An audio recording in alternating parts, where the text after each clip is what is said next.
Il y a du lourd dans la tour de garde de novembre 2024, premier article d'étude sur l'injustice.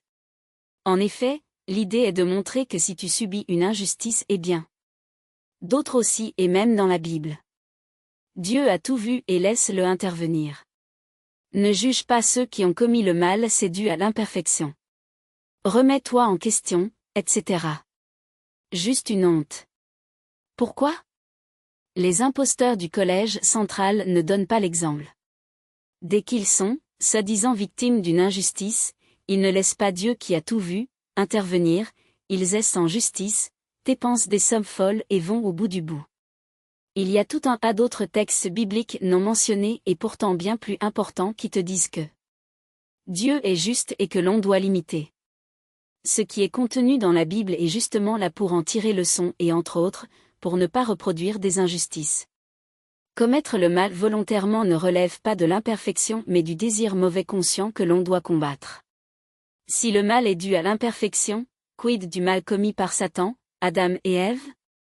Une enquête doit être sérieusement menée pour savoir où est la vérité.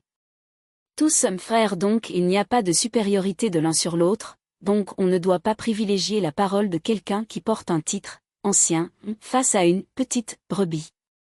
Pourquoi se remettre en question si on sait qu'on dit vrai ? Ça serait se tromper soi-même et la Bible nous met en garde contre cela. Par contre, le coupable protégé par la structure devrait lui comme elle, se remettre en question. Pourquoi le récit de cet Israélite dont on avait violé sa concubine qui en avait succombé, n'est pas examiné à la loupe pour en tirer les leçons que voici ? Il a demandé que justice soit faite aux chefs des tribus d'Israël. Ces derniers n'ont pas obtempéré et pour cause, certains étaient les fameux violeurs. Pour obtenir justice, il a fait fort, a découpé sa concubine en 12 morceaux et les a envoyés aux chefs des tribus. Qui bien sûr, se sont offusqués mais grâce à un seul qui était honnête, il a obtenu justice. Il est évident que cet horrible dépecage n'est pas à reproduire, ça va sans dire mais au vu de l'état d'esprit de certains, c'est tout aussi bien en le disant. Tout ceci montre bien la malhonnêteté intellectuelle des TJ et le conditionnement qui va en suivre car les neuneux sont là et Jean est entendu, à dire, tu vois, il faut ne rien dire, avoir le bon état d'esprit et laisser Jéhovah intervenir. Quelle honte et quelle tristesse pour eux.